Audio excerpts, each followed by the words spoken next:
vai hoin he dei min on nora hei smoke bomb den on beina samaya kan si pai lama ten smoke bomb kan nei ve si lo ati hian kan ti let ve thei lo ani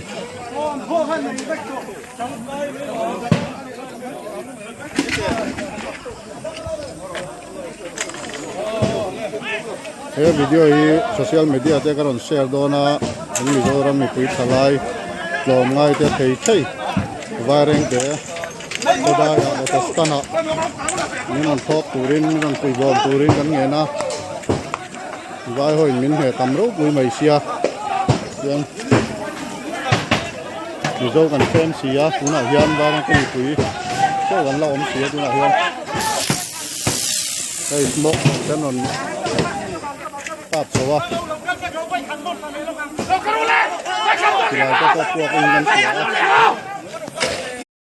ta sokong sila ma heta kong puya kon mi pui kan oma kan police te kan SP hawin so la ya son anom dai maya kan SP hawin mi pui kan tonga kan nunga sipai hawan oma ni chu ani hiam bomanom bomboka tear gas nen bom nen kan bulok lok arom puak renga hay kan police ta so kan SP hawin kong sila man bau fa kadi aha tear gas anong ka pa hey ana sa kop may puak dur may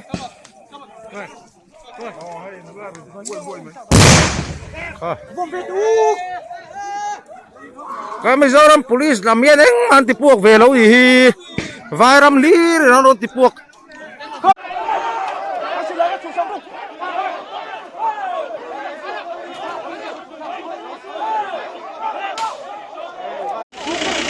hey helai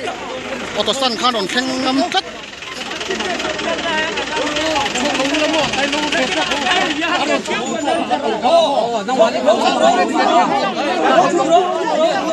roko ule ऐसा मत करो आप हम लोग कुछ किया क्या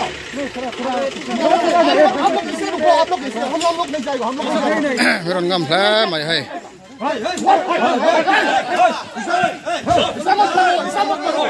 Ron này ngâm khóc mày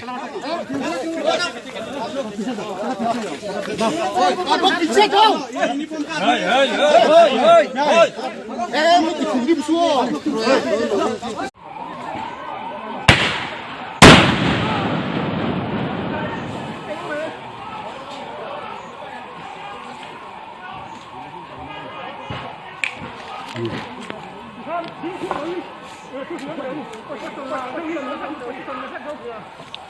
position là ông nhỉ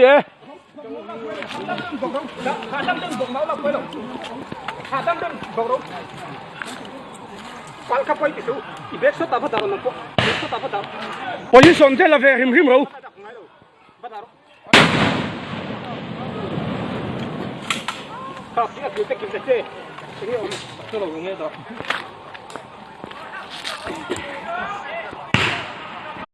Alan dan chuanin Mizoram sarkar ena ayar barik tura sakhu Assam inan lua fel to ang khop mai kanayar te wan not suak fel ti chu ni e barik thar hi MLA kaltlanga sakania contract sakania hi Assam police ho hian tuna hian lua ni na langa bungpuana khuanin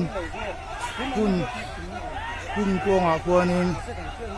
Assam howin Mizoram howan an north suak sel ti tani ti khuanin ain hum lo zowin kan tang sia in khu chu kan chan don ani he khop mai teron chau vai howin an motor an bok chiat sak veka anu pain an khoya choi chapukan pa pe chu khal hei thei lo ni ti hian an soi chet an lo vok chiat sak na samaya oh ai kan Mizo ron sote anu pain ni an soi sana sa mo